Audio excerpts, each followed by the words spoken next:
All right, y'all. What's going on? What's going on, y'all?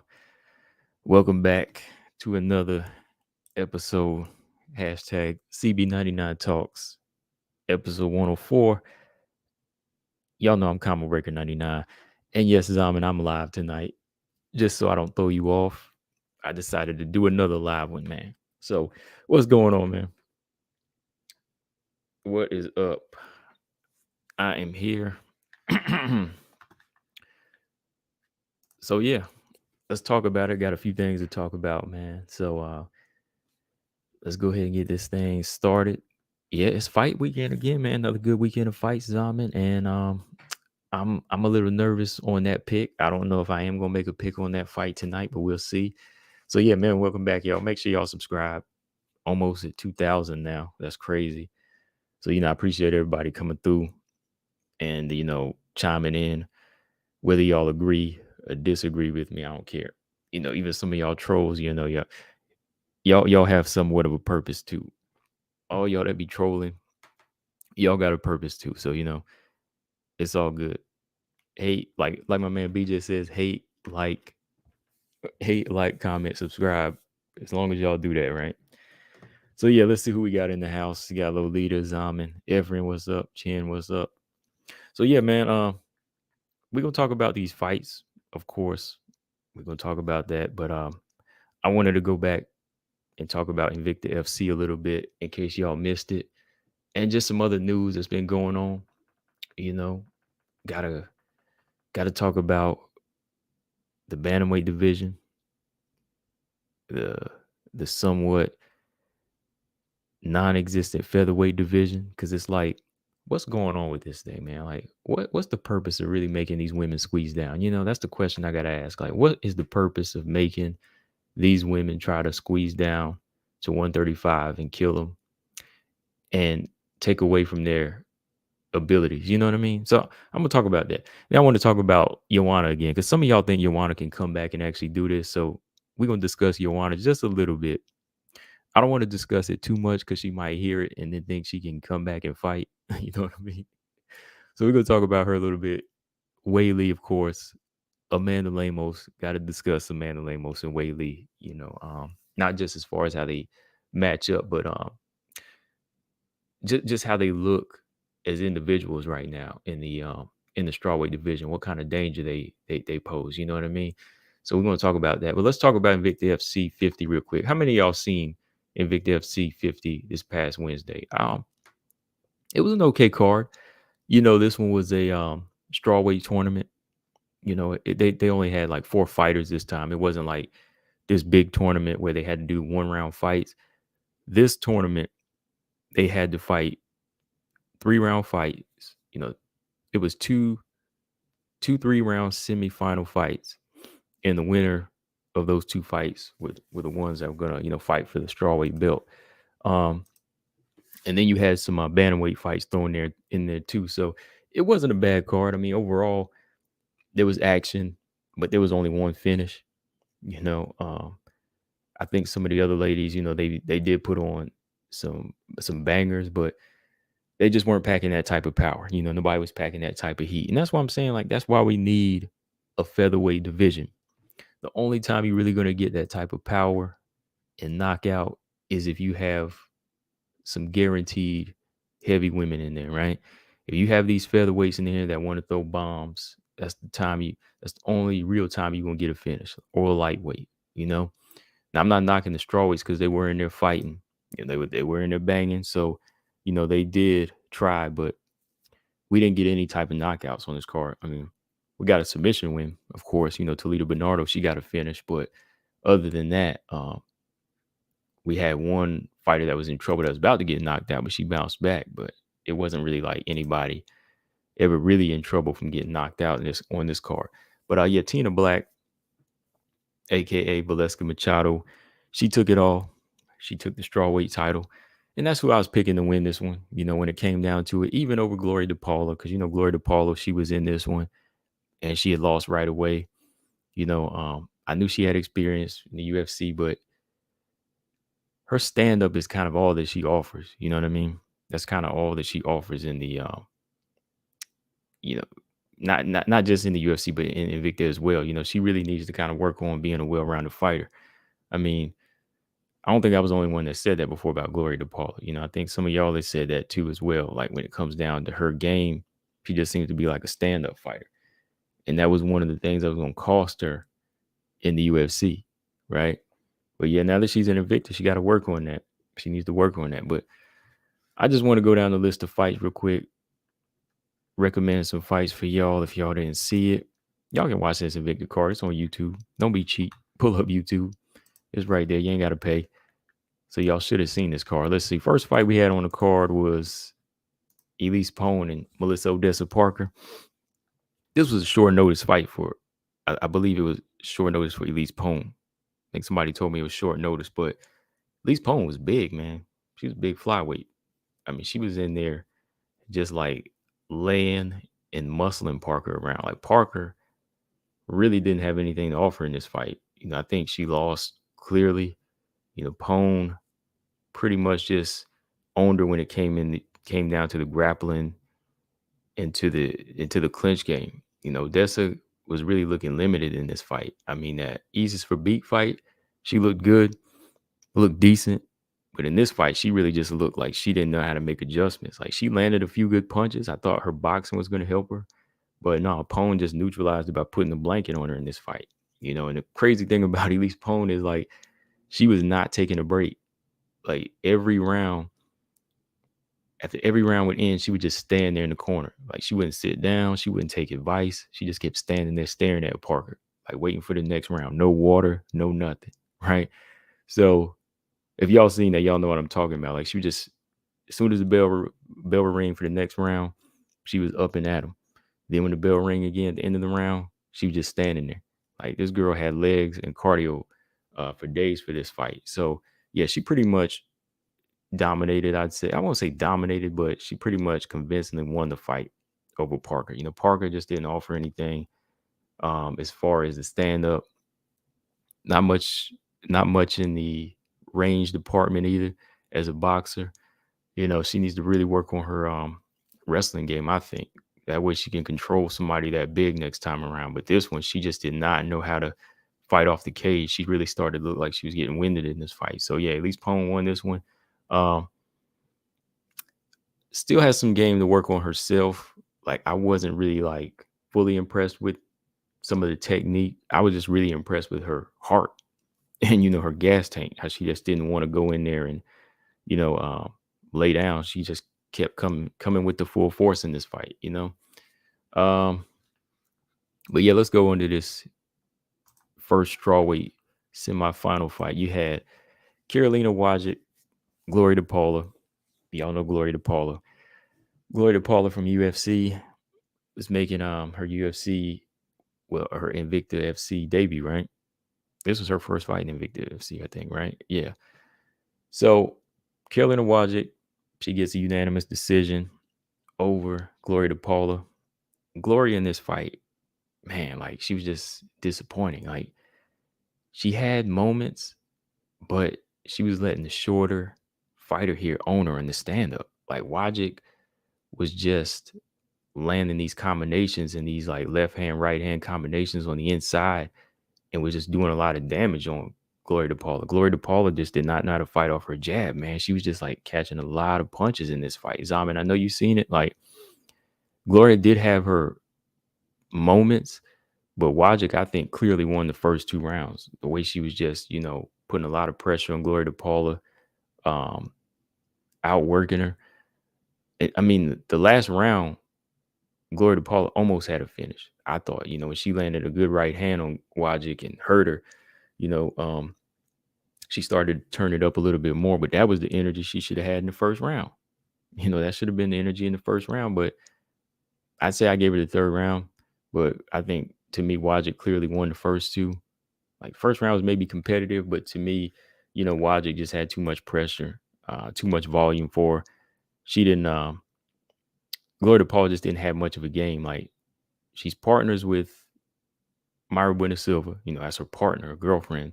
So I'm like, yo, she need to help her work on that jiu-jitsu. Like I know she's a stand-up fighter, but hey, Silva need to be helping her work on that ground game in there, because she's not going to make it with just this type of stand up, in my opinion. She's got to help her work on that ground game in this type of in this type of growing sport. WMMA is not just it's not the same as it was like 7 years ago. You got to have some, you got to have some tools. You got to have more tools in your game. So yeah, Gloria Paula.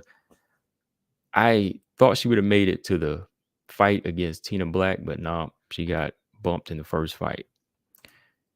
Then you had, let's see, Tina Black, aka Valeska Machado, whatever you want to call her. She got two names, right? Tina Black versus Edian Silva. Tina Black, she's more of a tactical striker. She's very technical.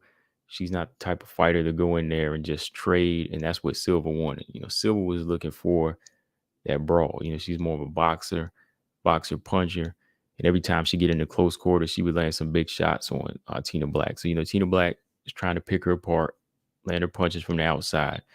But Tina Black made some nice adjustments in this fight. When she knew she was dealing with that type of puncher, she was securing takedowns in this fight. And that's what I'm saying about well-roundedness.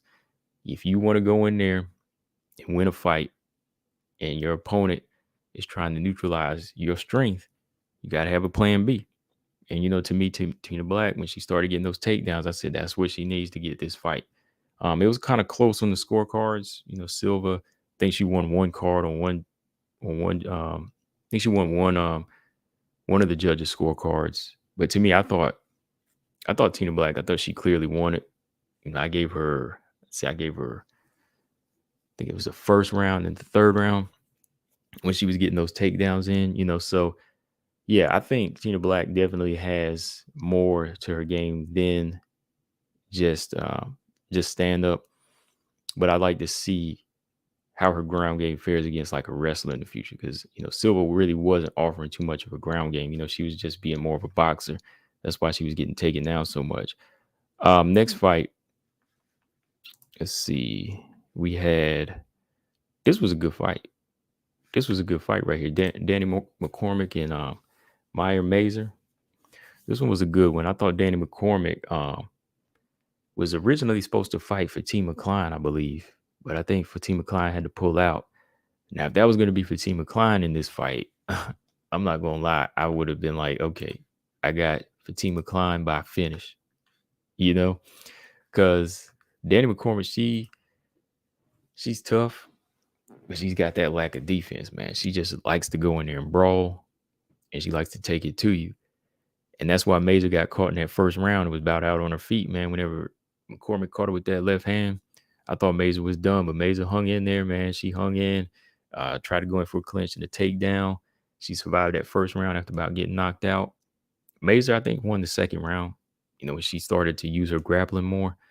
But Danny McCormick, she closed the show, I think, in the third round with her stand-up game, just banging. That's her MO. She just likes to go in there bang. She's kind of like Molly McCann, she's, from Ireland as well. So, they have that same mentality. They just like to go in there and put on a show. So, yeah, Danny McCormick, she won the fight clearly. I think moving forward, though, in the future, like, if she does ever make that fight with Fatima Klein, she's going to need to work on defense. She's going to need to work on a lot more things than just being that banger, because I can see somebody like Fatima Klein finishing her in a fight. Fatima Klein has everything. I believe she has the stand-up, the grappling skills. I know it's early to tell. She's only like 2-0, but she's been working on her game, really. Mazer, I believe she's like 37 years old. So we'll see what's next for her. I believe she's 37. I think that's what Taylor Tape had her. She's like 30, 35 or something. So, she needs to step on her game. Defense is a big problem with some of these fighters. Defense is something that a lot of these ladies are lacking, and that's what's really costing them. Zama said Meatball is from England. Is she just straight up England? I thought she was from Ireland. Ireland. Hold on, let me make sure here. They don't rep the same territory, her and Danny. Okay, yeah, just Liverpool. Okay, yeah, Liverpool. I don't know why I kept thinking Ireland, man. Yeah, because Danny McCormick is, but I don't know if it's something about that accent. Like Liverpool has like that thick accent. I think that's what it is. Okay, yeah. So Liverpool. I kept saying Ireland. I kept thinking that this whole time. That's crazy. All right, so let's see, man. This fight here is another one of the UFC, well, not UFC veterans, but tough house veterans. We got Claire Guthrie and Bridget Chase. Man, them Chase sisters, they are wild. They are wild. They are extra in there. Hope Chase, Bridget Chase. These girls be all over the place, man. They are just like big balls of energy that just be swinging, throwing, clinching. I mean, this fight was rough. This fight was rough for Claire Guthrie. If she didn't have like her veteran skills and just like the ability to calm down and slow the pace down and didn't have the ground game, she probably would have got finished. Because like Bridget Chase came straight out. Well, first off, Claire Guthrie thought they were going to touch gloves, and Bridget Chase just came straight out and kicked her like in the chest and sent her flying across the cage. And I was like, dang, this girl is dirty. So Bridget Chase, she was able to slow it down, slow the pace down, use her striking, and land a few shots to keep Chase off of her. Eventually, her ground game came into play, like as you'll see in this picture. She was able to use her jujitsu and just kind of slow the pace down. And I thought she was going to get that. It was a moment, I think it was like in the first round. I thought she was going to get that submission over Chase because she was just so reckless. But Chase was able to keep it going. She was able to keep it going. They got like I said, they got this gas tank, man. They're like very athletic, and they're just like wow. So Claire Guthrie going into the third round. I think Claire lost the second round, but in the third round, that's where Claire Guthrie started to turn it up and really started to bang. I mean, I thought she was about to get that TKO when she started landing in big shots. She really just had that full mount and was controlling Chase because Chase started to gas out. At that point, she started to slow down. So Claire Guthrie pretty much had it in the bag. And after the fight, she was like, man, this girl right here, she was like rude. She was rude. She came right at me and, just tried to kick me. She said she thought she was trying to touch gloves, but she tried to fake out and like get that early finish on her. So yeah, shout out to Claire Guthrie, man. Like that girl's pretty gritty, pretty tough. And I think now that she's not cutting down to 125, well, she was supposed to be moving up to bantamweight, but I believe her last fight at bantamweight. Let me check it real quick. I want to double check here because she had some rough weight cuts. She had said early in her career that kind of made her performances a little bit flat, but as she's been cutting weight the right way now, I think this fight was flyweight. She's been feeling a lot stronger and been having that endurance. That's one of the things she said. So yeah, I could definitely see it in her performance. She was willing to fight inside, outside. She had the gas tank. She was durable in this fight. So yeah, good win for her, man. Because like I said, those Chase girls, man, they are gritty and they get dirty in there, man.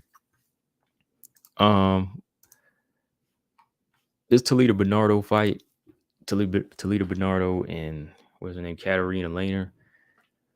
All right, Bernardo. Same thing I'm gonna say about her as I said before. She has got to work on her stand-up. I mean, she's got to work on her stand-up. Like the one thing that's been saving her in these fights is her jiu-jitsu. I mean, right from the jump, Katarina was closing distance on Bernardo, was setting up that right hand, and boom, she drops Bernardo in the first round with the right hand. I was like, uh-oh, this is about to be Vivian Araujo all over again, because Bernardo, she doesn't really know how to measure range when it comes to her stand-up. She's always in that position to go for a takedown, which in this case, it helped her out because Katarina Lehner didn't really offer anything except the hands. Like the footwork wasn't really there for her as well. Like she didn't know how to measure range and she wasn't stopping takedowns. So Bernardo was always in that range to get hit, right? Because he's also trying to look for a takedown. So she was lucky that Lehner could not land another one of those big shots, but that first one that landed dropped her, man. She was shaky. She was already shaky. So then she goes for that takedown, and she pretty much owns the round from there, going for that rear naked choke. But Katarina, she was able to survive it. She was able to survive it. But from there, the ground control time definitely helped Bernardo win the round. Then going into the second, again, Katarina landing the bombs until eventually she gets taken down, and Bernardo gets that Kimura. She takes her down. She transitions to that top position, and she gets that Kimura on her, man. So, yeah, Bernardo moving on from here is looking like she's going to get a title shot. She's going to be fighting Tanisha Tennant next. Laner, he said Laner is unathletic. Yeah, Zaman, I mean, it's obvious, right? Who said she was athletic? I mean, right? Who said she was? I mean, she landed bombs, but that was it. I mean, she got taken down. She got taken down with ease, right? So, really, to me, Katarina Laner, let me see. I'm going to look at her record before I'm going to pull this up here real quick. Because Katarina Laner, she had been out the game for like, what, 2 years? Even before that, I never really consider her like this huge stand-up fighter. So for me, like the way Toledo Bernardo was getting hit with some of these bombs, I was just like, this just shows her level of striking, her striking IQ and her defense as well. Yeah, Katarina hasn't won a MMA fight in like 5 years, 2017, and she's on a 2-4-5 fight losing streak now.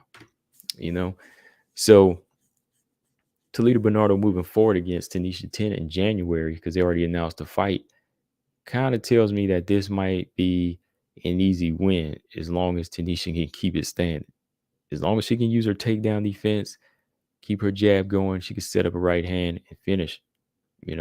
This should be an easy win for Tanisha Tennant as long as she stays away from that ground.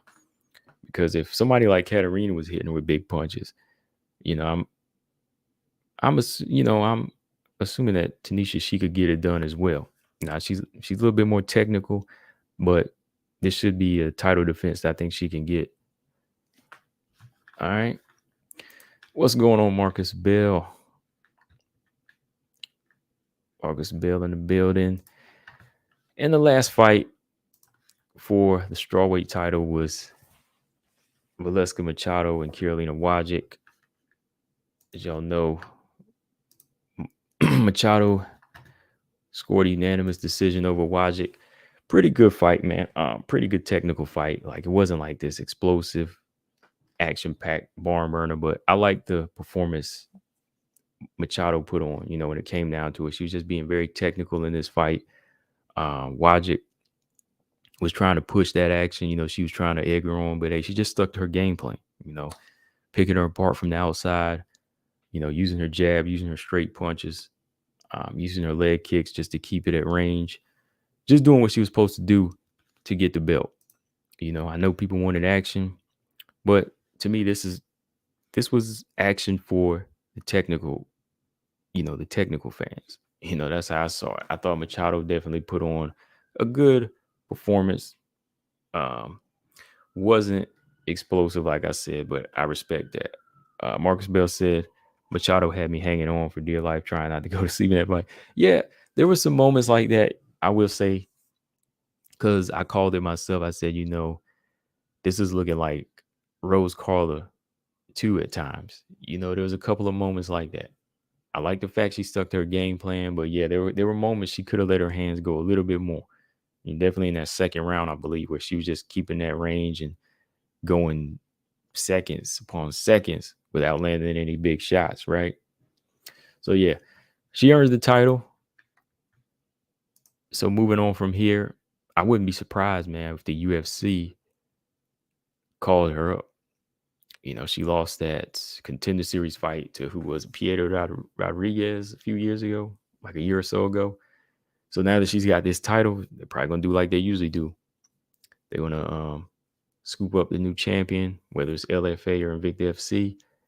And she'll be back in that strawweight lineup here. Well, not back, but you know what I mean. She'll be in the UFC strawweight division. Moving on.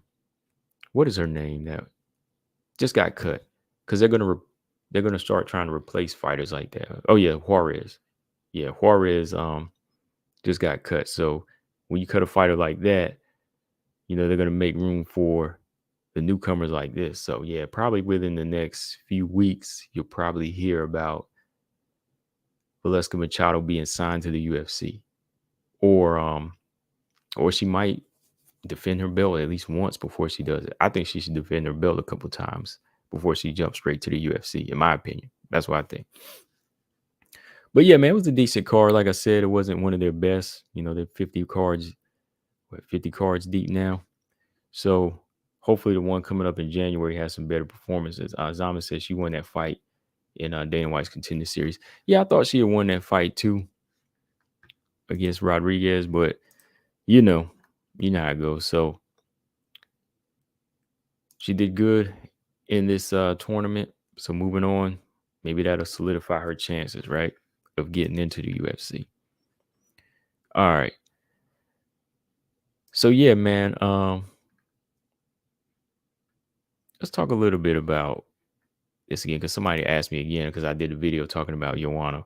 But Joanna, y'all know she talked about possibly having a last dance. And like I said in my video, I stand by it. I stand by it. I don't think she needs to come back, because she did say that after fighting in June and just retiring, she felt like, she could have at least stayed around and done one more fight just for her fans.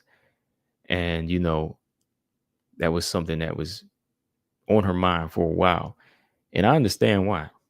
Whenever fighters just continue to hang around other fighters and, they're training, like you go and look at Joanna's IG, she actually has more current training videos up more than some of these current fighters.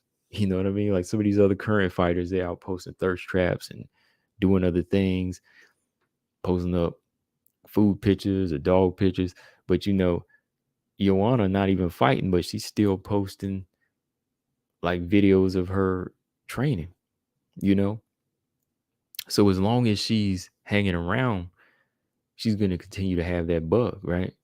Like I said, I personally don't want to see her fight, but the more she hangs around and the more she looks the way she does, like the more she looks like she's in better shape, I think even the UFC would kind of toy with it. Like the UFC would try to tempt her to come back, especially if like the division goes in like a different direction where there's no action or you're getting the same BS, fighters trying to duck, or, fighters are being boring. The UFC might try to tempt her to come back, and say, hey, Joanna, you want to fight this person? You want to try to climb back up for a title shot. So don't be surprised. That might happen. That might happen as long as she keeps staying in ATT. She's hanging around training Carolina, still getting in that work. Fighters are, also probably trying to say, yeah, Joanna, you still got it. Why don't you get back in there, right? That might be something that keeps looming over her head. Yeah, Lolita, I don't think she should come back, but she could do it.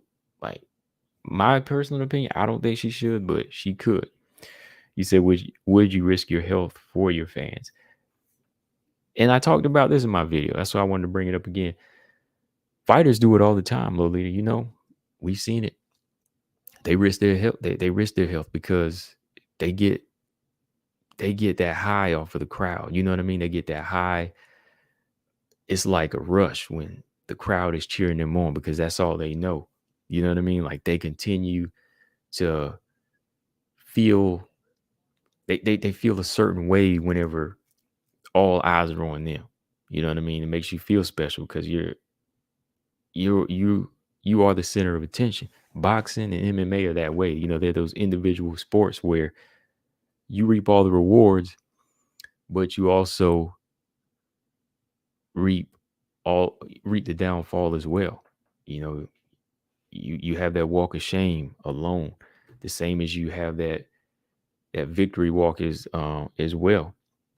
So I think when she looks back at all those accomplishments and continuing to believe that fans want her to come back, she could do it.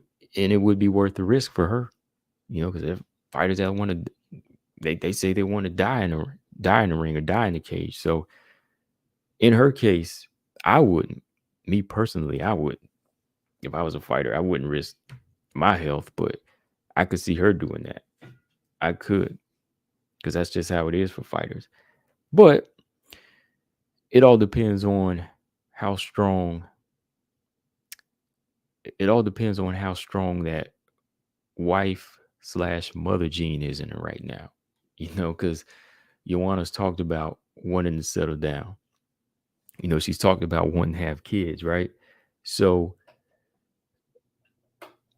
she's at a point in her life where, and she said this, like, I want to say maybe a year or so ago in an interview, she talked about wanting to settle down and wanting to be in shape. And the reason why she can't fight 3 times a year anymore is because, it's a lot of work, it's a lot of damage and wear and tear to the body. And she wants to have kids one day, so if that still hangs over her head, if it's one of those things that she still feels strongly about, then it's going to outweigh the competitiveness. And hopefully it does.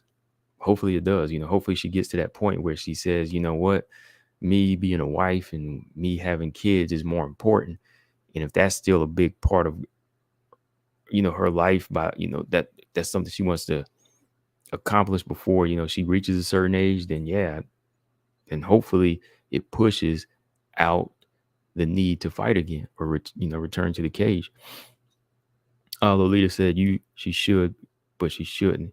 She's not in financial distress. I understand the rush, but Joanna's aware of the risk of long-lasting effects of another KO. Yeah, the potential damage to her legacy also. Yeah, those are two things too. Yeah, like the physical damage and the legacy damage. Because if she hangs around now and loses in that domino effect, like I brought up before, that's going to put her in that situation where analysts, fight fans, hardcore fans are now going to analyze her as a fighter, right? Like if she loses back to back to back, they're going to say, oh, well, the competition must be too stiff for her now. So now we can question her 5 title defenses, right? So you might want to avoid that. There's a lot of things you want to avoid. Tarnishing your legacy, that is something too. So to me, yeah, it would be wise if she didn't want to come back. I know some people said that she looks good still physically, and that she does look like the type of fighter that can still hang with the best of them. Yeah, she could probably still beat some C's and D's in there or B level competition. She probably could, but she's the type of fighter that wants to go for the belt again, and she just doesn't have it. I don't think she has that animal in her like Weili does, or even Amanda Lemos. That's something she needs to avoid. Zalman said rematch versus Andrade at flyweight. That's not a bad fight, because I think flyweight would be better for her at this point. Flyweight's a good place for her to be, because y'all seen how she looks with some of these weight cuts. She actually didn't look too bad in her last weight cut, but the older she gets, those weight cuts get rough on her, man. So it'd be wise for her, if she wanted to fight 125, Yeah, she can't handle that weight cut anymore, I don't think. Yeah, 125, she looked durable and good against Valentina. To me, she did. I think she could still beat some flyweights up there right now, So yeah, I just want to talk about that a little bit, because she really seems like it's still something that she wants to do, but me personally, I don't think so. And like I said, know some people thought she looked like a different fighter, like in a good way, but no, not to me. Like off a 2-year layoff and then getting demolished by Weili, how can you tell? You really can't tell. She skipped a step. And I talked about this a year ago. She skipped a step. She didn't come back and fight Mackenzie Dern or Marina or Yan Zhanan. After 2 years off, she went straight for the belt, and that caused damage. Some people think, okay, she could take a setback and say, oh, well, she could still beat these other fighters. But no, that took a lot out of her. That loss took a lot out of her mentally. So the wise choice would have been to fight one of the easy fights first, then fight for the belt, you know. But yeah, that's all it is. That's all it can be now. I think she just needs to relive those glory days by pulling up UFC Fight Pass and watching some of them old fights of her, you know, or just reliving it in her head. I don't think it's a wise decision to come back. Set an example, man. Like, some of these fighters need to set an example. Some people think Carla Esparza should retire. What do y'all think about that? I mean, 2 shots at the belt, being able to beat a lot of these other these high quality strawweights for Carla. I think that's very impressive for somebody her size, whether they are close decisions or not. So she's a fighter too. You could say, hey, maybe she should retire. There's no reason to hang around if the damage has been done. You've already been here 2 times before. If the drive isn't there, you could really get hurt.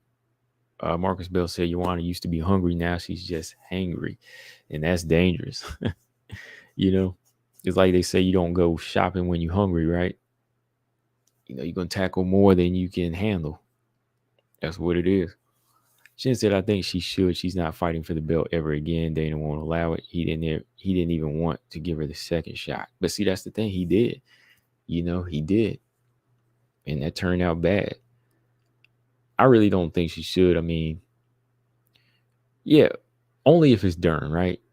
Because she's already beat Tisha Torres and Waterson, fighters like that. The best chance she can beat is a Dern and Joanna at this point, in my opinion. Maybe Marina, but even Joanna might be going in there trying to take her down now and out wrestle her too, right? So it could get ugly in there. It could get ugly. So we don't even want to see it happen like that. Let's just keep it as a what if. JJ versus Aaron Blanchfield. Aaron is strong now. Aaron is strong. If Aaron get by that jab, Aaron gonna hurt her at this point in her career. I'm just keeping it real with it now. Just keep it real with it. So yeah, Joanna, she can stay done. She can stay gone. She can stay gone. We got a lot. We got a lot of things going on. She can promote. She likes being in the limelight in that fashion. Be a promoter, be a manager for some of these other fighters. She always talking about her other businesses. Just do that.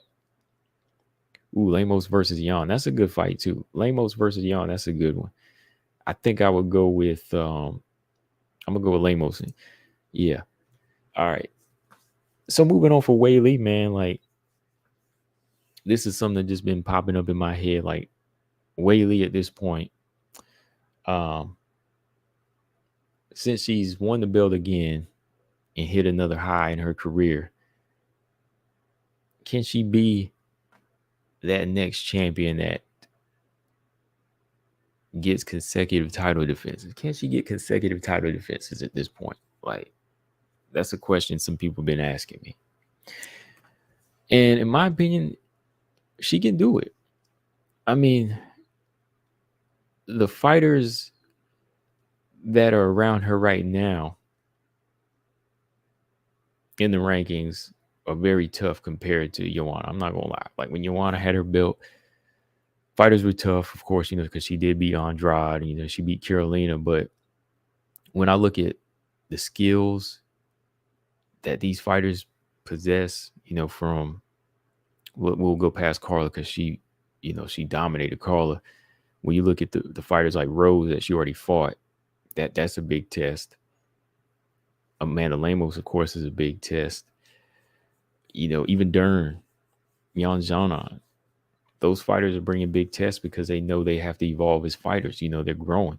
So I think at this point, it is possible, but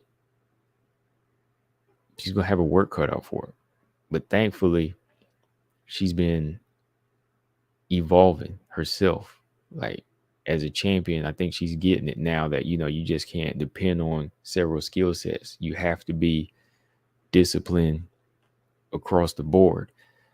You have to be disciplined like Valentina. Like, some people knock Valentina's grappling in the chat.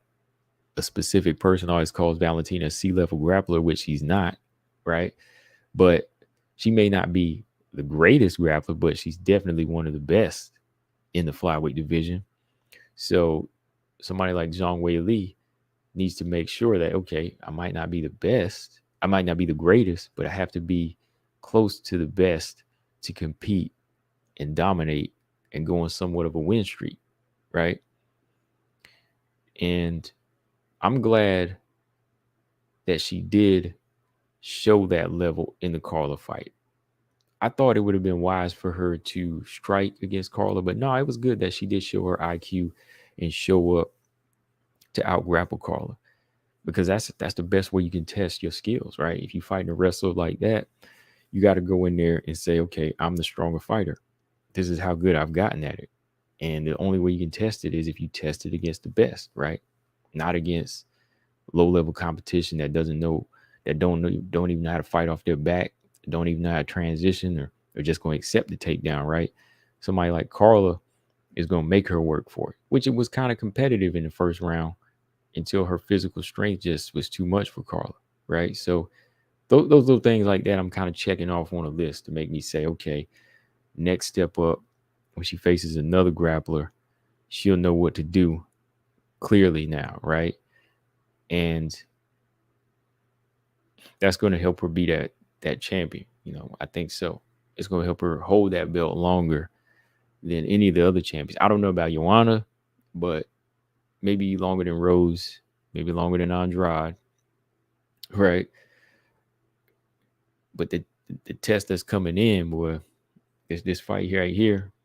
If she can go in there and do something big against Amanda Lemos, like I said, this fight that needs to happen, then yeah, we can talk. We'll talk about her being that fighter, because if she can get by Lemos, because I think Lemos presents like the most dangerous style, really. Even more than Rose at this point. Even more than Rose, because they fought 3 times, and fought 2 times. In a third fight, Weili would have that more figured out by now. But Lemos is a new look for her. Lemos is a new look, and Lemos has certain things that can expose the lack of defense on Zhang Weili. Even now, of course, people gonna get mad at that, but that's true. Low hands are dangerous against a precision puncher like Lemos, right? So that's something we got to see Weili adjust to in that type of fight. If she can go in there and nullify it, shut it down, I'll be like, wow. I'll be impressed. I'll be like, okay, let's go on number 2. Let's go on to number 2 title defense. If she can get by Lemos, I think we'll see her bagging more, because by the time Mackenzie Dern gets up here, I don't think Mackenzie Dern really offers too much on the feet, even on the ground, for Zhang Weili. Like, she can submit now. She's quick, but with the strength we've seen in Zhang Weili, I don't know if Mackenzie's going to have anything for her in a 5-round fight. I mean, hey, let me know what y'all think about that, though. Let me check what y'all talking about here in the chat here real quick. Chen said if she gets past Lemos, then yes, I feel Lemos is the most dangerous. I feel if she beats Lemos, it really is a high chance she can make it at least 3. Yeah, I agree. Let's go ahead and look at the rankings while we're here, because you can kind of let me see. Yeah, you can just kind of look at the style that Zhang Weili has now and compare it to some of these fighters. Because if you look at the top 5, okay, already beat Carla. Fighting Rose again, it was already starting to close in. You know what I mean? Like, first fight was a quick knockout, right? There was hardly any chance for her to get there wasn't really any chance for her to get going in that fight. The second fight, she lost by a split decision, letting you know that somebody thought she did beat Rose, right? So that's a win that she could get at some point. The number 3, Lemos, which should happen next. I think that's that tough test, man. But she could win. She could win. And if she does, yeah, I think that would tell you that that's the hardest of the bunch, style-wise. If she beats her, Andrade is number 4. Because Andrade talking about wanting the title shot. She said when she fight Lauren Murphy, she gonna come back down looking for a title shot. That's a fight she could win. She's been there before. Marina Rodriguez. Marina wants to fight Carla.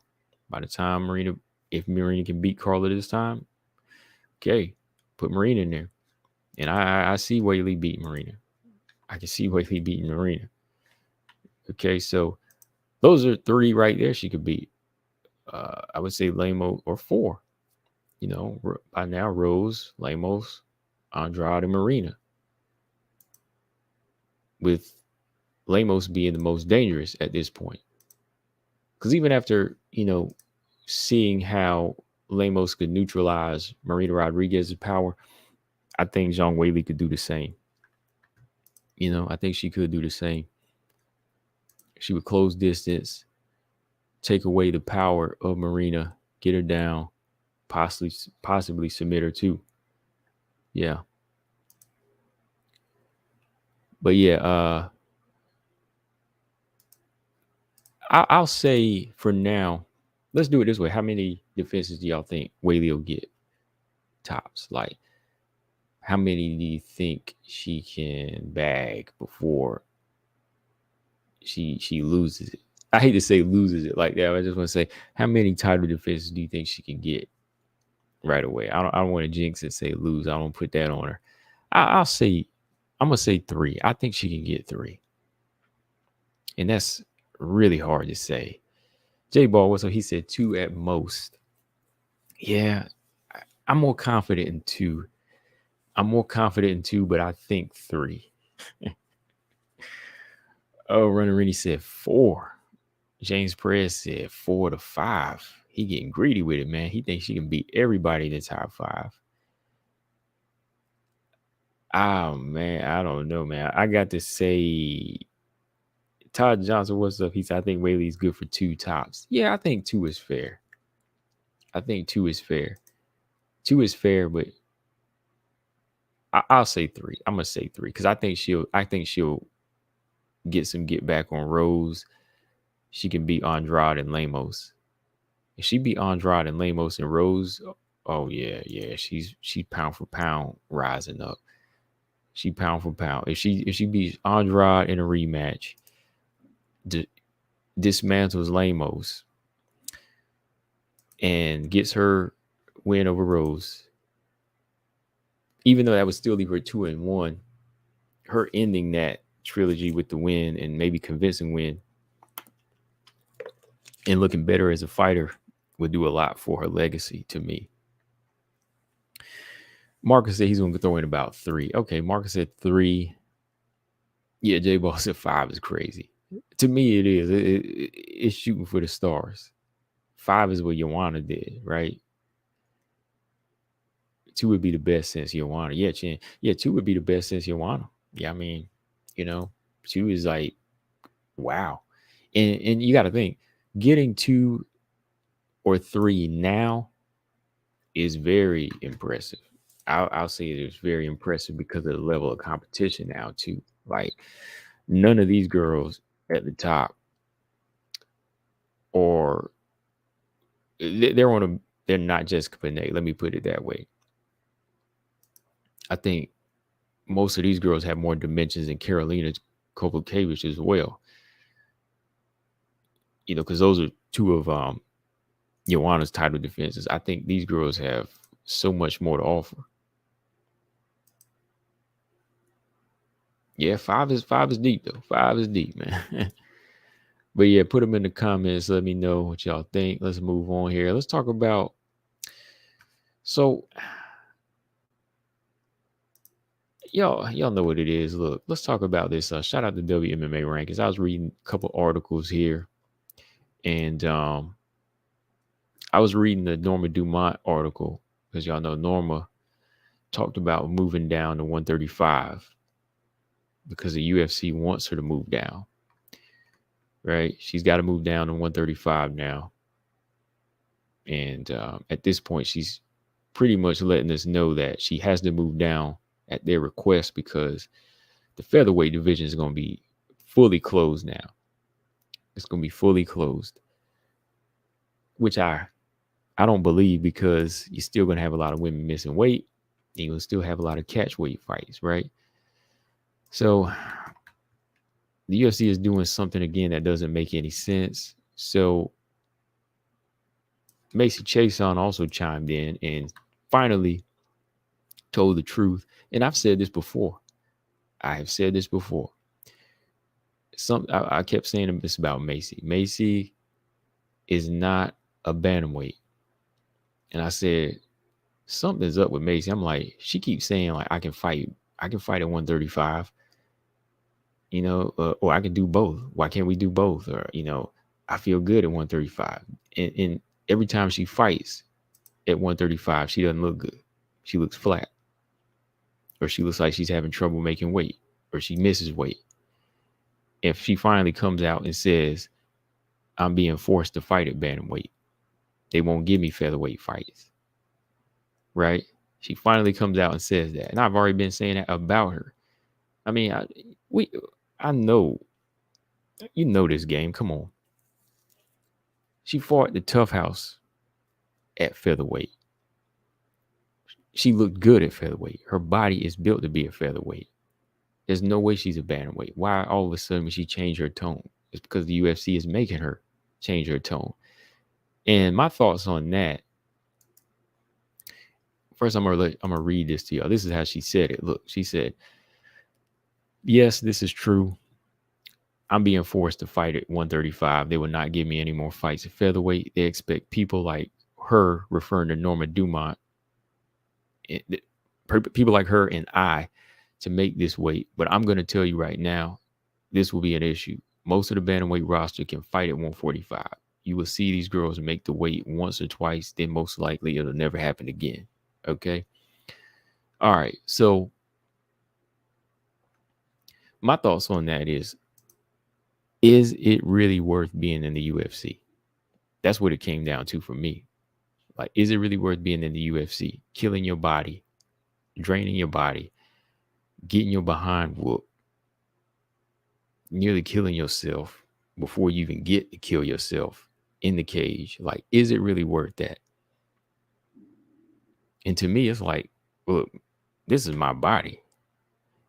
And if you can't give me the option to, well, I don't even want to say the option at this point, because if you don't give me the right to fight at the weight I need to be at, well, cut me out my contract then. I'm done. Or if I got 2 more fights, I'll fight them. I'll take the L so I can just leave. Right? That's what it should be. Like, is it really worth saying, oh, are they forcing me to fight? They're not really forcing you. You don't have to be here. And that's my thing. Like, if they're not giving me the chance to be what I can be at the weight I should be at, I would leave. It's just like any job. If a job ain't treating you right, you leave. There's other jobs. That's the thing. A lot of these fighters, they get caught up in the UFC jersey and the UFC logo and the UFC gloves, and everything is UFC, that they just want to think that they can live off of that and just say, okay, this is it. The UFC is it. This is where we are. So I'm living now. But at the same time, you letting them run you, because now you're saying, oh, I'm being forced to fight at 135. Well, how come these women as a whole aren't voicing that? Between her, Norma, you got Chelsea Chandler signed. Even fighters like Yana Kunitskaya that are kind of big. Why are they not saying anything? Like, why are they not grouping together saying, hey, I can't do this anymore. This is killing me. 135 is not my weight. I mean, look at me. Macy's 5'11". I'm 5'11" and not a skinny 5'11". Look at her body. Right? She has so many things to argue to say, hey, look, this is the weight I should be at. It's the weight I came in at. This is the division we should have. Because half of the, like she said, half of the bantamweights can be 145 or need to be. The older they get, they just can't keep cutting weight like this. I know Sarah McMahon was able to do it. You know, she's a big fighter, but some of these other girls just have that body weight that it just can't be shed off like that because of their frames. Like looking at Chiasson, she's just not built to be a bantamweight like this, and her performances suffer. They suffer because every time she's a 135, I'm gonna have to pick against her because I know she ain't gonna have the endurance. She ain't gonna have the durability to take shots. She's gonna be weaker. It's just obvious, you know. But Norma, she set the move down. I hope she can do it because I know we're gonna have some girls passing out on the scales because she seems a little bit more with it because she says, look, I probably won't fight in the featherweight division anymore. At the request of the UFC, I am in process of dropping weight to 135. I believe they'll officially close the featherweight division. All right. So, well, if they close the division, that'll make Amanda Nunes just the one champion now. You know, she ain't going to be a double champ anymore. And what did that really stand for anymore after she beat Chris Cyborg, right? There was really nobody else. I mean, she beat Megan, Felicia Spencer, and who else did she beat? I can't remember. At 135. It wasn't anybody else, you know? So, yeah, just shut it down. Just shut it down now. But if the women aren't going to really stand together on it, you know, hey, good luck in there making weight. Good luck in there not passing out. Because that's my thing. It's like, I talked about this before. You know, I've talked about many a time. And like, I was calling out what they wouldn't say. You know, I was already saying that, look, Macy, it don't sound like you really want to be at this weight. You're trying to convince us on camera, but now you're saying you're forced to fight at this weight because Norma's finally speaking up. Hey, maybe you should have already spoken up before. Maybe more of y'all should have already spoken up on it because I think it's a terrible idea. You know, I think it's a terrible idea. I don't care if anybody won't sponsor me on that anyway. I just don't want to see anybody get hurt in there. You know, and continue to do what the company says when they can't really make that weight, you know.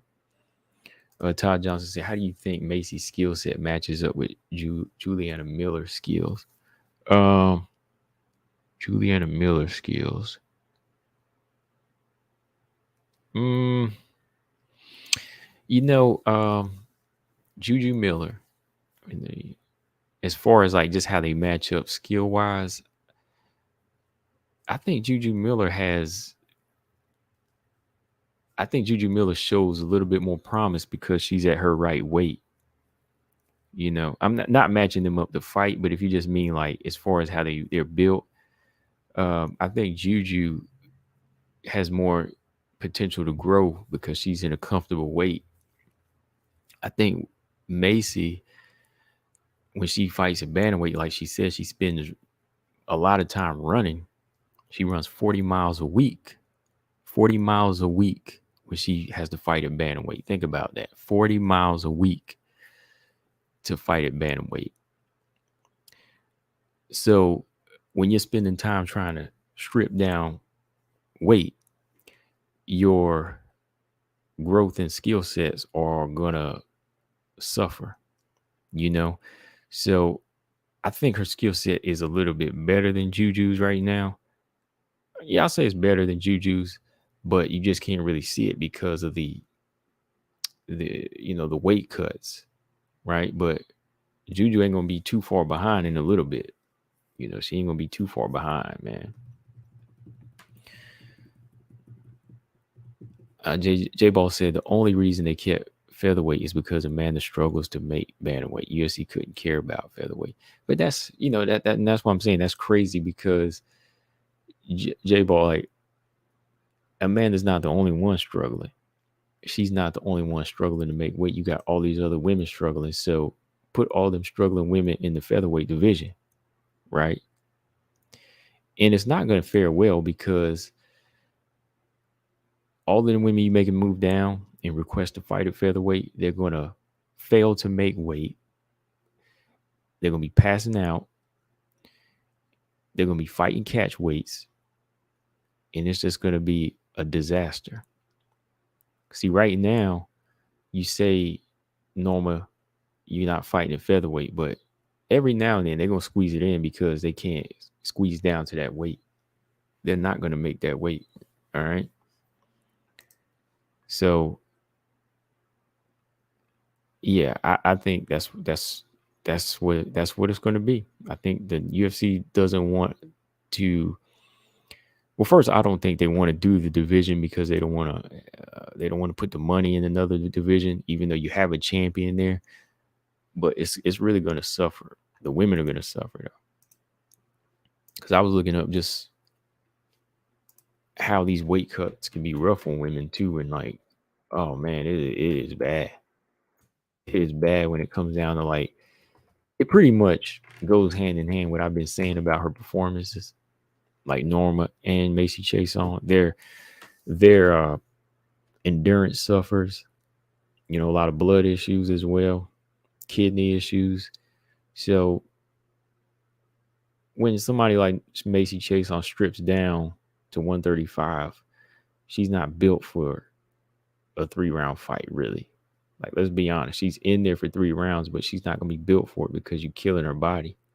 Now, if she was at featherweight, she wouldn't, she'd be fighting her closer to her natural walk around weight. So she wouldn't be suffering that much in there, or suffering at all. I don't know. I have no idea, man. But they rocking with it. To me, I'd be like, hey, I can't do this. All of them need to say that. All of them need to say that, but it just seemed like, hey, we're going to rock with it. I'll tell you right now, the next bantamweight fight scheduled for either one of these ladies, they're going to miss weight. I'm telling you right now. It's going to be a catch weight fight.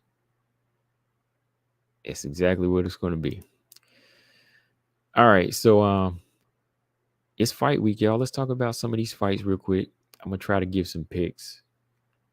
I'm not confident in a couple of them, though. I'm really not. Let's look at this fight first, though. All right, y'all. Who y'all got? Vanessa Demopoulos and Maria Oliveira. Striker versus grappler, right? That's what I'm going to call it. That's basically what this fight is. Striker versus grappler. Demopoulos, always dangerous on the ground. Always dangerous just because, she can take a punch. You can hurt the girl and she keeps on coming. I think Maria Oliveira, her volume is a big part of her game. She's tough, very tough on the feet. She throws a lot of punches, but she's really got to start sitting down on her shots, man. She got to start sitting down on her punches. And not last time out, but a couple fight nights, a couple times back. Who was she fighting? Tabitha Ricci.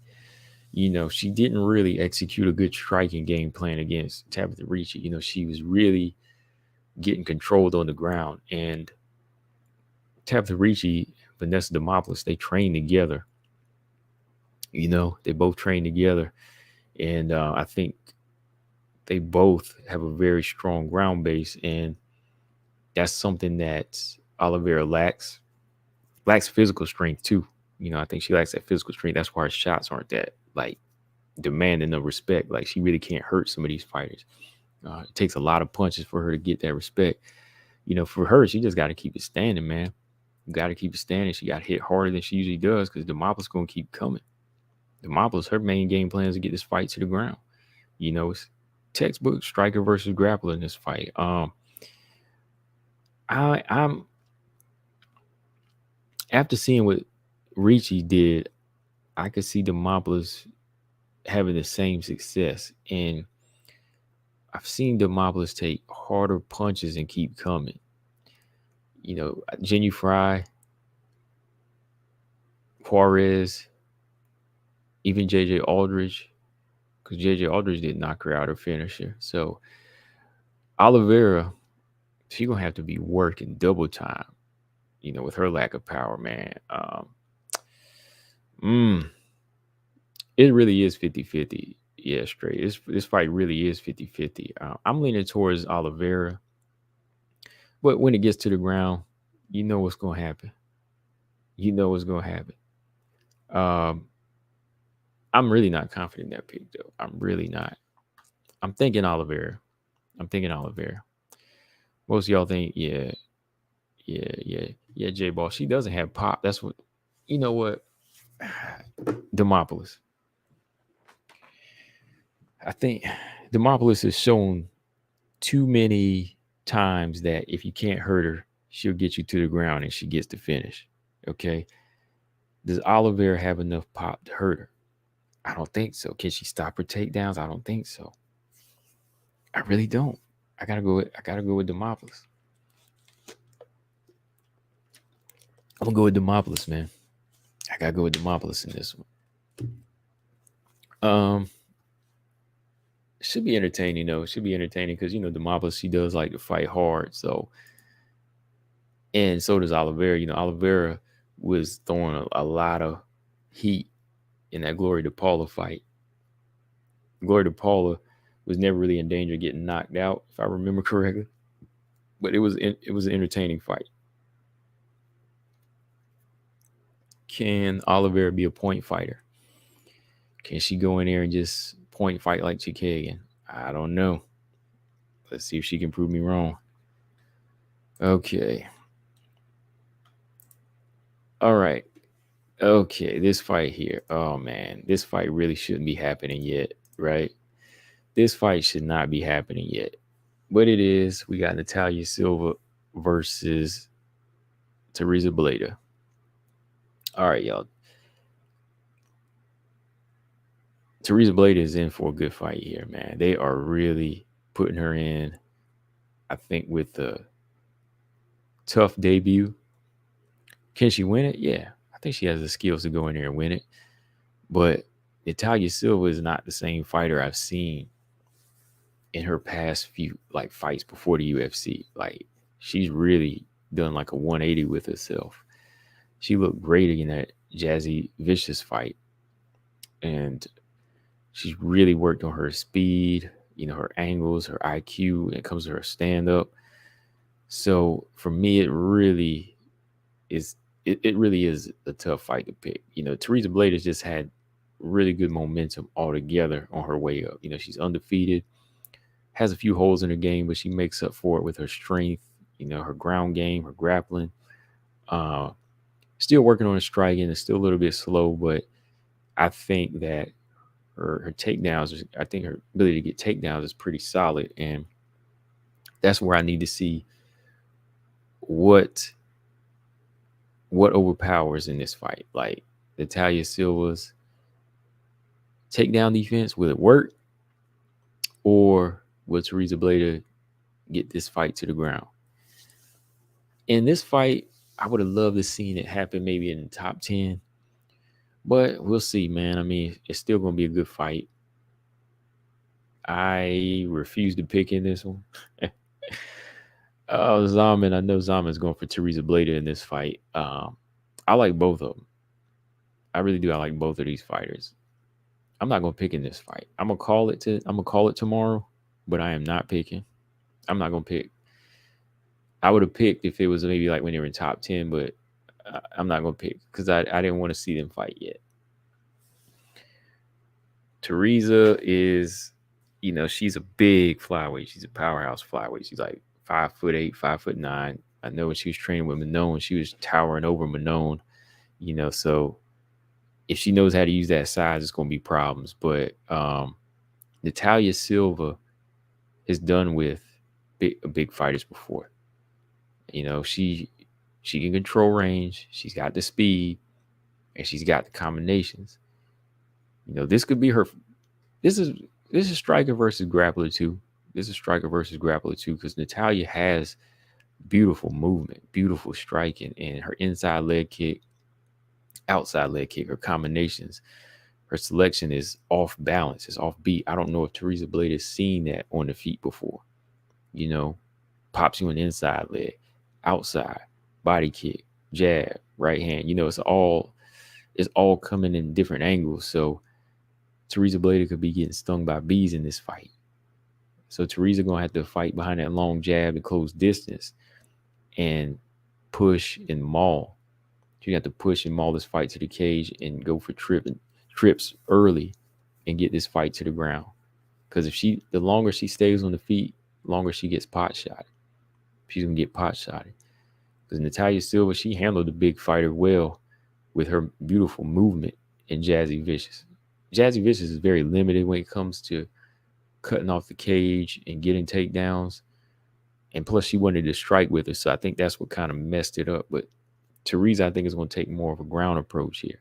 That type of stalking, long punches to, feint and switch levels and get Silva down. But it's going to be a good fight. I don't know, man. I can't pick. I'm not going to pick. I might pick on fight night when I call it, but not now. Not now. Marcus said I like both as well, but I won't be surprised if Natalia counters Blade's grappling. Yeah, her early days, she's good on the ground too. Like she's already been kind of building up her rep when it comes to her groundwork. Natalia Silva, that is.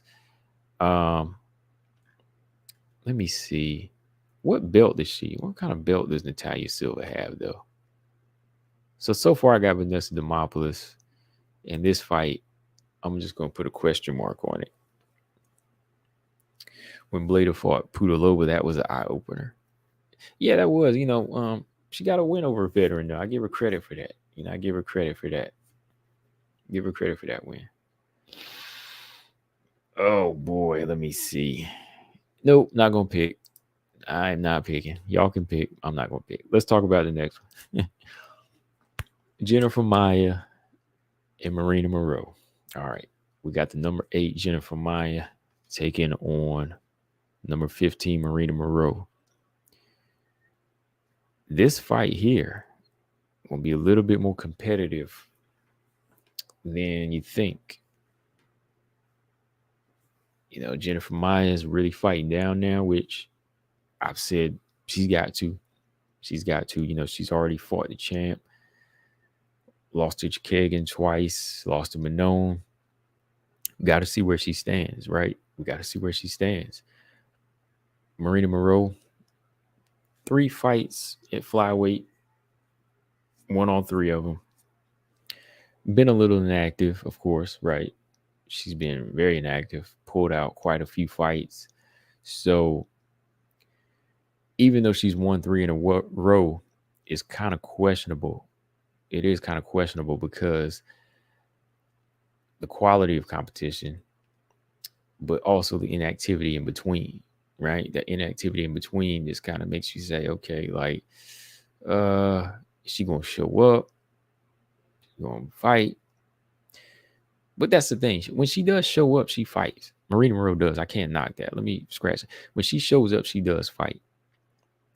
But looking at the competition wise again, in the big gap in between, I think that the fresher, more experienced fighter here should have no problems here, like Jennifer Maia.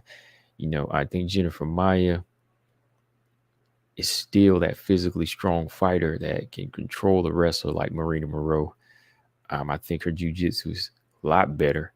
Her grappling is solid whenever she commits to it. When it comes to the boxing here, I think the boxing is about even. And Marina Moreau's got good hands. She's got good hands.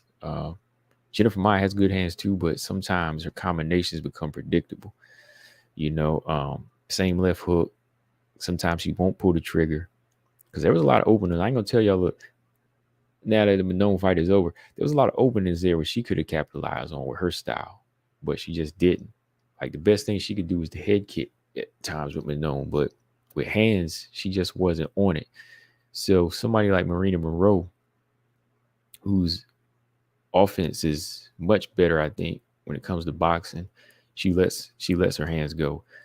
As soon as you close distance, she lets her hands go to create space. she could have that success. Volume is like a big problem with my. You can kind of neutralize her with volume. How do I see this one going, or who do I think wins? I didn't really take the time to break these down. I just kind of was like, it's gonna be a good fight.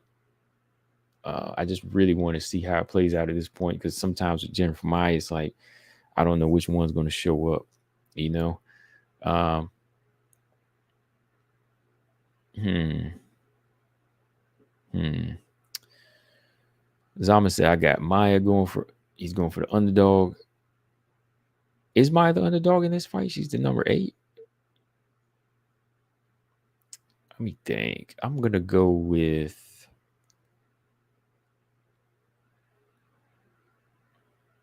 I don't know. Let me see. Yeah, somehow Maia's the underdog. I'm gonna go with Jennifer Maia in this fight. I think I'm gonna go with Jennifer Maia. Yeah, because I don't.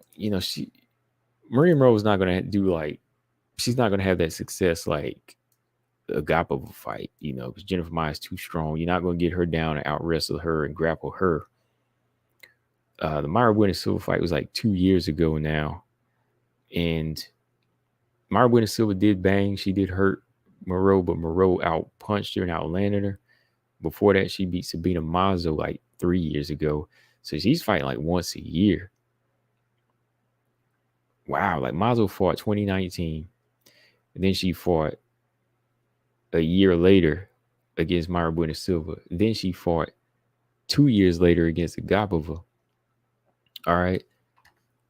So when you think about it, her being number 15 off of 3 wins in a row, there's some big gaps in between, though. Big inactivity.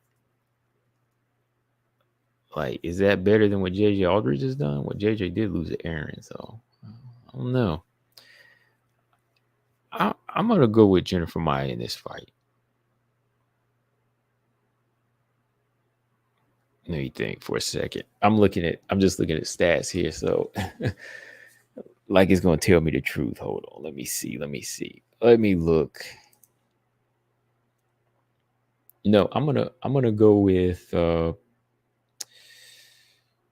Marina Monroe has some good boxing and wrestling, though, man. It's hard to pick against that. And when she fights. Like, who all has Marina Monroe lost to? Marina only lost to Carla Esparza, Angela Hill, and Latorno. And she shows up to fight, too. She's no joke. A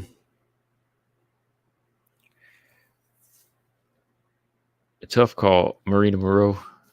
Marina. I think I'm gonna go with Marina Monroe in this fight. Yeah, I think I'm gonna rock with Marina in this one. Yeah, something keep telling me Marina. I'm just picking. I'm gonna go with Marina Monroe in this fight. It's gonna be a good fight night, though, y'all. These are 3 good fights. Tough to pick. That means they are good. I am gonna call them tomorrow because the card starts at 1 p.m. and all 3 women's fights are on the prelims, so that's a good thing. So yeah, tune in tomorrow. Y'all know what time it was, whenever the card starts. The first fight is Bleda Silva. Hang on, let's pull this stream up. Here we go. Okay, yeah. First fight is Bleda Silva tomorrow. Straight said, if Moreau loses, who gets the 15th spot next?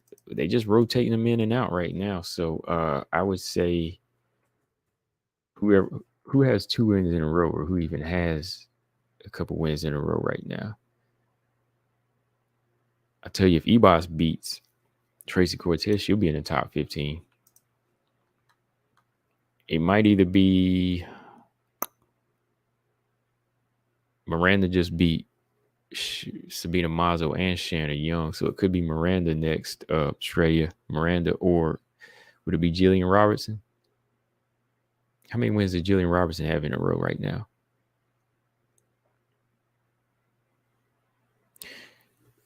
Because your unranked fighters in queue right now are um, Miranda, Montana, Jillian, Gatto, and Silva and Blada. And JJ Aldridge yeah. It could be JJ Aldridge. I think I would give it to her, yeah. And Molly. No, she just lost her spot. Yeah. So yeah, they're battling for a 15 spot. She's battling to stay alive. Marina Moreau is. I think Marina Moreau got this. Who your picks, Straya? Who is your picks? Have you been picking? I haven't seen any of your picks. Who you got? Before I get up out of here, who y'all got? I'm gonna go with Demopolis and Moreau. I'm not picking in the Silver Blader fight. I don't think I'm not picking that one. I just want a good fight, and I think we might see some finishes. We might see a couple finishes out of these women fights. Yeah, throw Gatto in there straight. Yeah, Gatto just lost to Cortez, but she could easily bounce back. She could bounce back in the mix. I think going by Instagrams and Facebooks, Macy Barber has a fight date coming up. Montana De La Rosa is waiting on a fight, she says. JJ Aldridge also waiting on a fight. Maybe they'll fight. Maybe they'll fight too as well, right? All right, straight. I got Marina Moreau. Oh no, he's got Maria Oliveira and Maya, but he's not picking Blade Silva. Okay. Yeah, you're doing the same thing I'm doing. I'm not picking that fight. We're all going to enjoy that fight, though. Oh, Gabriella, what's up? Gabriella said Eileen Perez versus Haley Cohen for February 25th. Didn't we mention that the other night? Didn't I think you asked me who should Haley Cohen fight, and I said Eileen Perez, right? And look at that. We got these two fighting. Eileen Perez. Haley Cohen is strong. Haley Cohen's got a strong clinch game. Her stand-up clinch game is very, very powerful. Her jiu-jitsu is not very good, though. She can be submitted. So that'll be an interesting fight. I'm leaning towards Haley Cohen in that fight, though. Keeps it standing, dirty boxing, and inside clinch game. She's a strong wrestler. Yeah. Yeah, I thought we did. Yeah, I thought we mentioned that because he said, hey, who should Haley Cohen fight? I said, maybe Eileen Perez. J-Ball said Maria Oliveira, Natalia Silva. I can't pick for the Maya Moreau fight. I told you, man, some of these fights you just can't pick tonight or tomorrow night. It's a toss up. Depends on which Maya shows up. And that's what it is about Maya, man. Maya is questionable when it comes showing up. That's why I'm going Moreau. Moreau has always showed up, I believe. She doesn't show up often. But when she does show up, she shows up. Yeah, y'all hit the like button. Y'all have like 20 people. Hit that like button, Hit that like button, keep supporting, and I'll keep talking this WMMA stuff with y'all. So that's what it is. Another live podcast episode. Always good conversation. I don't know, man. There's at least one fight on this card. Everybody's gonna feel like I can't pick. Demopolis, Oliveira, I don't know what's going to happen. It's 50-50. Silver Blader is 50-50. Maya Moreau is 50-50. They're all 50-50. Like, nobody's going to just say, I got all three of these fighters across the board and be confident. So, really, I don't know if I'm taking my picks back and I'm just going to watch. I don't know. Maybe I should. But, yeah, we'll be on doing a companion tomorrow. I believe it's 1 p.m. Eastern time. So make sure y'all up early to watch this card. But the best part of it, like I said, all three women fights on the prelim, so we can knock it out together. Just in case we don't want to see the main card, right? All right, let's see. Let's pull up the preliminary card. Yeah, first fight is going to be Silver Blader. All right. First fight is Silver Blader. And then we got Heinstead and Garcia. Okay, then we got Demopoulos Oliveira. Demopoulos Oliveira. 2 fights down. We got Ricky Tercios. Tercios and Navidad. Vince Morales and Miles John. And then we got Jennifer Maia Marie Moreau. So they're the second to last fight on the card. So 3, 6, 7 fights on the card. And they got them all split up. So yeah, we can get it all in, y'all. Straya said starts at 2 a.m. here. I'll be sleeping. Watch the replay when I get up. All right, man, for sure. Todd Johnson said, I got the same picks. Demopoulos wins by a 3rd round submission. Yeah, I think she gets a submission. I got her, Marina Moreau. Oh, boy. Efren said, I got Maya, Blader, and Oliveira. Okay. That's going to be a good fight, man. Watch. It's going to be a good fight. I could see these two fighting again at some point. You know, too early to say. I'm just saying, like, I would have loved to see them fight down the line, though. Zaman said Aaron world domination. Aaron Blanchfield's got it. Blanchfield got it now. Yeah, J-Ball. I don't want to see Aaron fighting Santos Manone. Not now.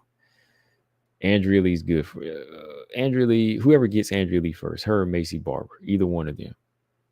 Whoever can get to her first. You know. All right. So yeah, man, that's pretty much all I got. Anything else y'all want to talk about before I get up out of here? Just make sure y'all subscribe to the show. Y'all can hear it everywhere. If y'all just look at the thumbnail, iTunes, Spotify, Stitcher, all of that. And subscribe here on my YouTube channel. And yeah, man, be on tomorrow, 1 p.m. Eastern time. Because these are 3 interesting fights, man. Efren said, who is the one? Oh, don't pay attention to that, man. Don't even pay attention to that, man. Don't even get it started, Efren. I know who the one is, but if I'm saying that, you know who it is. We know who the one is, and we ain't going to talk about that. Don't get him started. I'm not telling him. Nobody in the chat's going to tell him either. Don't anybody say who it is in the chat. You better not say who the one is. If you say it, I'm going to end this show right now. Oh, yeah, Nunes. Yeah, it's Nunes. Yeah. J-Ball said, right, I want to know who the one is, too. I know who the one is. That's all y'all need to know. I know who the one is. And we're not talking about the one in this show. Let me just put it that way. I'm done. 6 said Weili for the win. Yeah, Weili's got some, man. 6 mixed love and 6. Let me ask you, how many title defenses does Weili get? That was the question earlier. A lot of people think 2. Some people think 3. Like me, I'm kind of leaning towards 3. James Perez thinks 5. He thinks Weili gets 5 title defenses. If Weili bags 5 title defenses, I could see a move up to 125 happening next. J-Ball said O'Neal. Oh, yeah, Casey O'Neal. Oh, we got another one. James Perez, 6 mixed 11-6 said she gets 5 title defenses. Zama said 2 to 3 or 5 to 7. James Perez said, why you say 3? I'm looking at the people that her skills can beat. Like, I'm counting Amanda Lemos here, right? I'm saying if she beats Amanda Lemos, which I think is the toughest right now, I believe she can repeat history with Andrade. If she fights Andrade again, I believe she can beat Andrade. Maybe not in first round, but Andrade would be the second, okay? And then Rose, at this point, I think she has Rose figured out. Because, like I said, the second fight was close. You know, so If she could go in there, correct those mistakes, boom, that's 3 right there. But you know what? I did say she could beat Dern, right? So that's 4. And I did say she could beat Marina, so that's 5. Maybe I'm saying 5 too. Maybe I can say 5 too now. But it's all about getting by those tough 3. If she okay, if I believe she can beat those 3, then those 2 more should be no problem for Weili. Because I don't think Marina Rodriguez poses the same threat to Weili like Lemos does, or even Andrade. Even in a rematch, Andrade is Andrade is a monster. So I don't care how many times you fight her, she's never easy.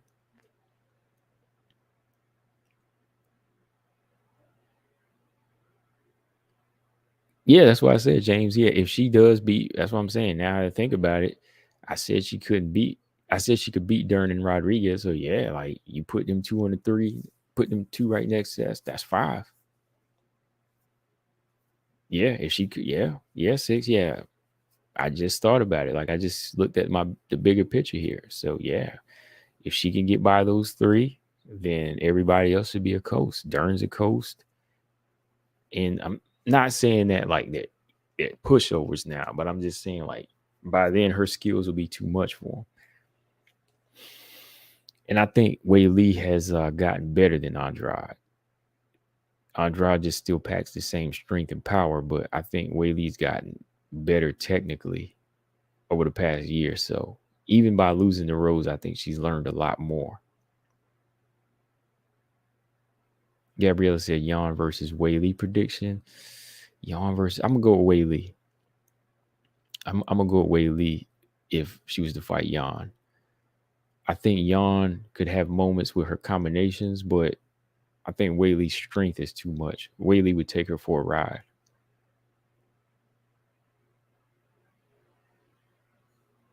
Six said Weili wouldn't fight Jan. Yeah, it's possible. It's possible. If she earns if she earns that right, if she earns that decision, that not if she earns a win, no matter if it's a knockout or decision, she could be in that realm.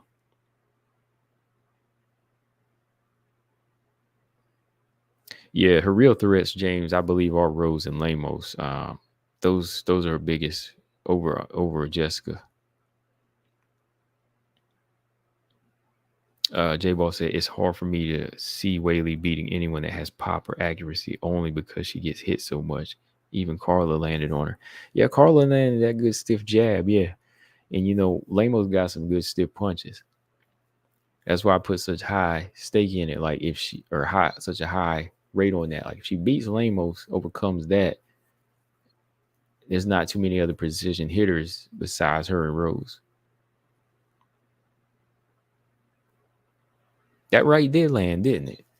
Yeah, the right hand did land. Yeah. I remember the right hand. Yeah, the right hand did land. And I talked about the right hand about Carla though. I said, this right hand that Carla possesses, it's there. Weili just lucky it didn't have too much, funk on it. Estrella said, Catchaware versus Eubanks. Gabriella Antonio said his book apparently for Jim. Well, did she? Hold on. I gotta go back up. Oh, hold up.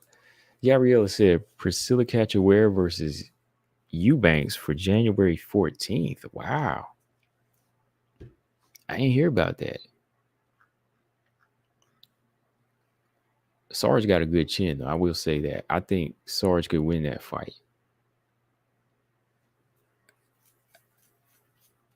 Sarge doesn't go down that easy from punches like that. I think Sarge would take this fight to the ground. It's all a matter of her gas tank, though. Lean towards Sarge in that fight. Technically on the ground, she's better. Let me see. It must be on. Is it like on Twitter? Do you see that? I'll look it up later. Six said Weili has a good strategic team behind her. Many people are open to teach her. That's why she will be the most diverse fighter out there. Believe me. Remember, you are not just fighting Weili.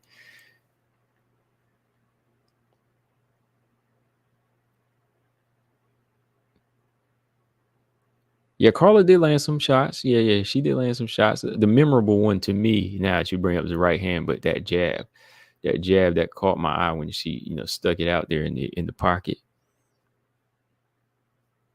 So yeah, going into an on drive fight, that's something you got to watch out for. But then you got to really watch it against the timing of Lemos. Yeah, Weili needs better defense though. Like everybody can stand to have better defense aside from Valentina. Valentina's the only one.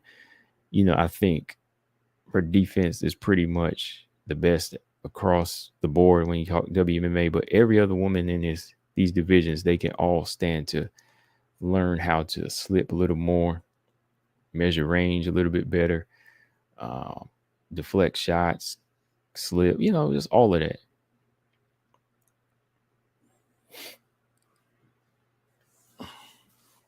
I think her offense has been so, overwhelming on fighters that they haven't really had to work on it. But defense is very important, man, like for longevity. Straya said Sarge needs to win badly too. Yeah, she does. Yeah, because I think if Cachoeira wins, Sarge might be gone. Cachoeira wins, Sarge might be gone. So Sarge better go in there and do work for sure. But yeah, man, that's all I got, y'all. I'm about to get up out of here. I'm going to catch y'all tomorrow at 1 p.m. Everybody except Straya come through because he gonna be asleep.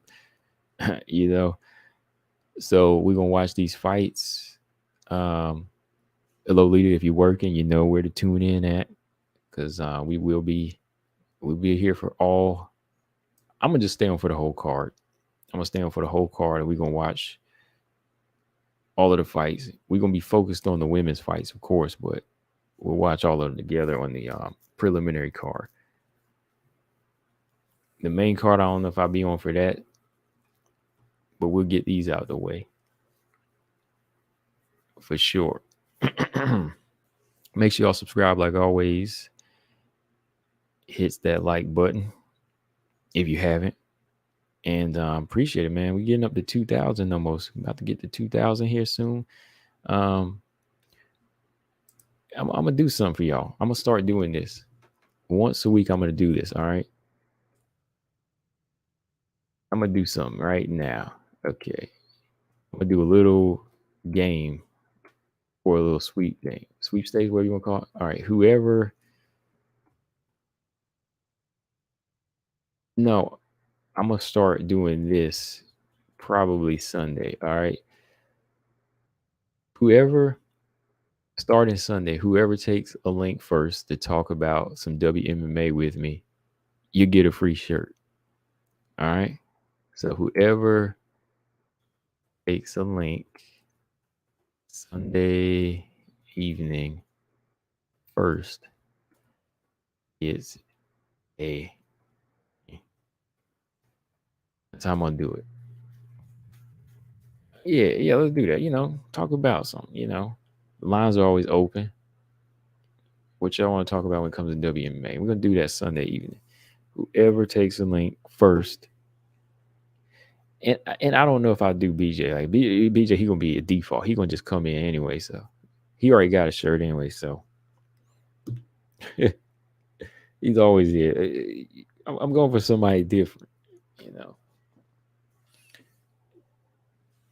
as far as the fans go. Everybody like to talk in the chat sometime, but I want to hear what you got to say on the mic. Okay. So yeah, that'll be the thing. I'll post that up just so people know. If y'all want to do that. Again, shout out to everybody in the chat. Hit that like and subscribe. Combo Breaker 99. I'm out. Peace.